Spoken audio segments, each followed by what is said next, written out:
ಬಾಗಲಕೋಟೆ ರಣಕಣದಲ್ಲಿ ಬಿಜೆಪಿಗರ ಒಗ್ಗಟ್ಟಿನ ಮಂತ್ರ ಜಪಿಸ್ತಾ ಇರುವಂತದ್ದು. ಚುನಾವಣೆಯನ್ನ ಗೆಲ್ಲೋದಕ್ಕೆ ಕೇಸರಿ ಕಲಿಗಳ ಗೇಮ್ ಪ್ಲಾನ್ ನಡೀತಾ ಇದೆ. ಬಿಜೆಪಿ ಗೆಲುವಿಗಾಗಿ ಎಲ್ಲರೂ ಕೂಡ ಒಂದಾಗಿ ಕೆಲಸ ಮಾಡ್ತೀವಿ, ನಾವೆಲ್ಲರೂ ಕೂಡ ವೈಮನಸ್ಸನ್ನ ಬಿಟ್ಟು ಬಿಜೆಪಿಗಾಗಿ ಒಂದಾಗ್ತೀವಿ. ಅಶ್ವವೇಗ ನ್ಯೂಸ್ಗೆ ಬಿಜೆಪಿ ಎಂಎಲ್ಸಿ ಪಿಎಚ್ ಪೂಜಾರ ಹೇಳಿಕೆಯನ್ನ ಕೊಟ್ಟಿದ್ದಾರೆ. ಉಪಚುನಾವಣೆ ಗೆಲ್ಲೋದಕ್ಕೆ ಕೇಸರಿ ಕಲಿಗಳು ಮಾಡ್ತಾ ಇರುವಂತಹ ಪ್ಲಾನ್, ಒಗ್ಗಟ್ಟಿನ ಮಂತ್ರವನ್ನ ಜಪಿಸ್ತಾ ಇದ್ದಾರೆ ಬಾಗಲಕೋಟೆ ರಣಕಣದಲ್ಲಿ.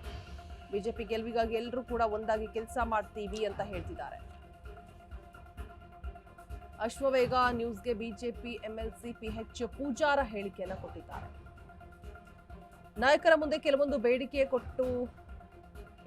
ಬೇಡಿಕೆಯನ್ನ ಇಟ್ಟಿದ್ದೀವಿ, ಬೇಡಿಕೆ ಈಡೇರಿಸುವುದಾಗಿ ಹೈಕಮಾಂಡ್ ಕೂಡ ಭರವಸೆಯನ್ನ ಕೊಡ್ತಾ ಇದೆ. ಹೀಗಾಗಿ ಬಿಜೆಪಿ ಅಭ್ಯರ್ಥಿ ಪರವಾಗಿ ಪ್ರಚಾರ ಮಾಡ್ತೀವಿ. ಬಹಿರಂಗ ಒಗ್ಗಟ್ಟು ಇದ್ರೂ ಕೂಡ ಒಳಗೆ ತಂತ್ರಗಾರಿಕೆ ನಡೆದಿಲ್ಲ. ಅಶ್ವವೇಗ ನ್ಯೂಸ್ಗೆ ಪರಿಷತ್ ಸದಸ್ಯ ಪಿಎಚ್ ಪೂಜಾರ ಹೇಳಿಕೆಯನ್ನ ಕೊಟ್ಟಿದ್ದಾರೆ. ವೈಮನಸ್ಸನ್ನ ಬಿಟ್ಟು ಬಿಜೆಪಿ ಪಕ್ಷಕ್ಕಾಗಿ ಒಗ್ಗಟ್ಟದಿಂದ ಚುನಾವಣೆ ಮಾಡ್ತೀವಿ ಅಂತ ಹೇಳ್ಬಿಟ್ಟು.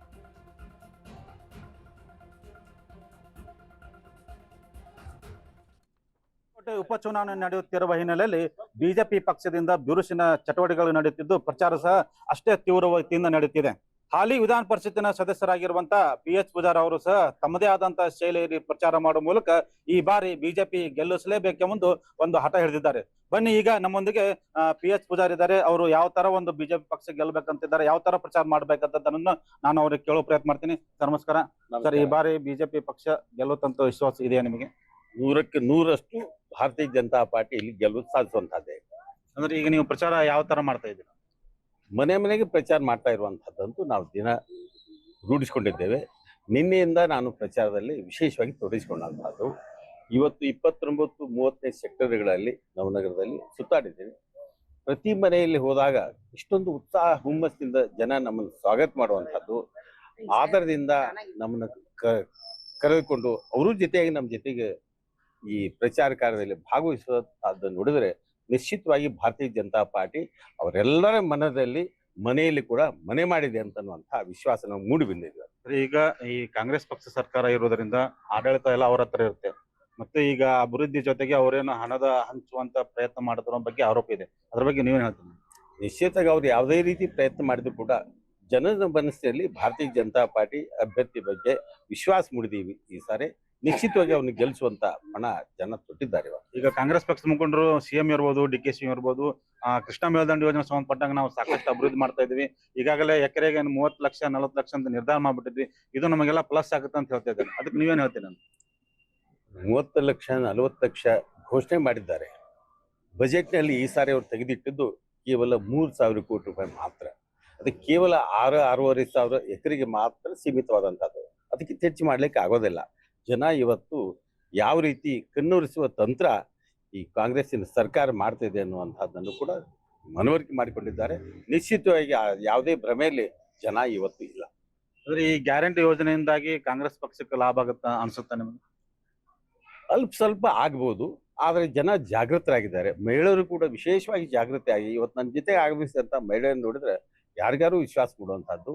ಗ್ಯಾರಂಟಿಯ ಪ್ರಭಾವ ಈ ಸಾರಿ ಜನಮನದಲ್ಲಿ ನಶಿಸಿ ಹೋಗಿದೆ ಅಂತ ಇವತ್ತು ನಾವು ಹೇಳಿಕ್ಕೆ ಇಚ್ಛೆ ಪಡ್ತಾ ಇದ್ದೀವಿ. ಸರ್, ಈಗ ಈ ಕ್ಯಾಂಡಿಡೇಟ್ ಘೋಷಣೆ ಆಗೋದ್ ಮುಂಚೆ ನೀವು ಕೆಲವೊಂದು ಕ್ಯಾಂಡಿಡೇಟ್ ಇದ್ರಿ ಮತ್ತು ನಿಮ್ಮ ಕೆಲವೊಂದು ಬೇಡಿಕೆ ಇಟ್ಕೊಂಡಿದ್ರ. ಆ ಬೇಡಿಕೆ ಎಲ್ಲ ಈಡೇರಿಸ ವರಿಷ್ಠರು ಎಲ್ಲ ನಮ್ಮನ್ನು ಕರೆದು ಮಾತಾಡಿಸಿದ್ದಾರೆ.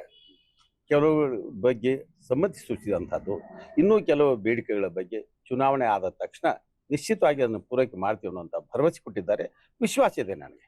ಈಗ ನೀವು ಈ ಪ್ರಚಾರ ಸಮಯದಲ್ಲಿ ಏನು ಬಿಜೆಪಿ ಪಕ್ಷದ ಪರವಾಗಿ ಮಾಡ್ತಿದ್ರು ಅಥವಾ ಅಭ್ಯರ್ಥಿ ಪರವಾಗಿ ಹೆಚ್ಚು ಒತ್ತು ಕೊಟ್ಟು ಮಾಡ್ತಿದ್ರು? ಭಾರತೀಯ ಜನತಾ ಪಾರ್ಟಿ ಅದ್ರ ಜೊತೆಗೆ ಅಭ್ಯರ್ಥಿ ಅಂತೂ ಇದ್ದೇ ಇದೆ. ಅಲ್ಲ ಅನ್ಸರ, ಈಗ ನಿಮ್ಮ ನಡುವೆ ಅವ್ರ ನಡುವೆ ಕೆಲವೊಂದು ವೈಮನಸ್ಸು ಇತ್ತು. ಆ ವೈಮನಸ್ಸು ಎಲ್ಲ ಸರಿಯಾಗಿದೆ ಅನ್ಸುತ್ತೆ? ನಿಶ್ಚಿತವಾಗಿ ಆ ವೈಮನಸ್ಸಿನ ಪ್ರಶ್ನೆ ಇವತ್ತು ಉಳಿದು ಬರ್ತದೆ. ಈಗ ನೀವು ಇಷ್ಟು ಪ್ರಚಾರ ಮಾಡಿದ್ರು ಸಹ ಇಬ್ರು ಇನ್ನೂ ಒಂದೇ ವೇದಿಕೆಯಲ್ಲಿ ಕಾಣಿಸ್ತಾ ಇಲ್ಲ. ಕಾರ್ಯಕರ್ತರು ಸ್ವಲ್ಪ ಅಸಮಾಧಾನ ಆಗಿದೆ. ಅದ್ರ ಬಗ್ಗೆ ಮೊನ್ನೆ ಕಂಡಿದ್ದೀವಿ. ಕಾಣುವಂತ ಸಂದರ್ಭಗಳು ಬರ್ತಾವ. ನಿಶ್ಚಿತವಾಗಿ ನಾವೆಲ್ಲರೂ ಒಂದೇ ವೇದಿಕೆಯಲ್ಲಿ ಕಂಡು ಒಂದೇ ರೀತಿಯ ಪ್ರಚಾರ ಕಾರ್ಯದಲ್ಲಿ ನಾವು ಕಳೆದ ಬಾರಿ ವಿಧಾನಸಭಾ ಚುನಾವಣೆಯಲ್ಲಿ ಒಂದು 5,000 ಮತಗಳ ಅಂತರದಿಂದ ಸೋಲಕೊಂಡಿತ್ತು ಬಿಜೆಪಿ. ಈ ಬಾರಿ ಎಷ್ಟು ಮತಗಳ ಅಂತರದಿಂದ ಗೆಲುವು ಸಾಧಿಸಬಹುದು? ನನ್ನ ಅಂದಾಜು 25,000ಗಿಂತ ಹೆಚ್ಚಿನ ಮತದಿಂದ ಭಾರತೀಯ ಜನತಾ ಪಾರ್ಟಿ ಹೆಸರೇ ಗೆಲುವು ಸಾಧಿಸಿದೆ. ಈ ಬಾರಿ ಏನು ಮೇಟಿಯವರ ಕುಟುಂಬಕ್ಕೆ ನೀಡೋದ್ರಿಂದ ಅನುಕಂಪ ಮತ್ತು ಮೇಟಿಯವರು ಕೆಲವೊಂದು ಏನು ಸ್ವಭಾವದಿಂದಾಗಿ ಗ್ರಾಮೀಣ ಭಾಗದಲ್ಲಿ ಹೆಚ್ಚಾಗಿ ಕಾಂಗ್ರೆಸ್ ಪಕ್ಷಗಳು ತೋರ್ತಾ ಇದ್ದಾರೆ. ಇದು ನಿಮಗೆ ಪರಿಣಾಮ ಬೀರುತ್ತೆ ಅನ್ಸುತ್ತೆ? ಅದು ಅಂತ ಪರಿಣಾಮ ಈ ಸಾರಿ ನಮ್ಮ ಈ ಚುನಾವಣೆಯಲ್ಲಿ ಇರೋದೇ ಇಲ್ಲ. ಇದು ಏನು ವಿಧಾನ ಪರಿಷತ್ತಿನ ಸದಸ್ಯರಾಗಿರುವಂತಹ PS ಪೂಜಾರ್ ಅವರ ಅಭಿಪ್ರಾಯ ಈ ರೀತಿಯಾಗಿ ಹಂಚಿಕೊಂಡಿದ್ದಾರೆ. ಆನಂದ್, ಅಶ್ವವೇಗ ನ್ಯೂಸ್, ಬಾಗಲಕೋಟೆ.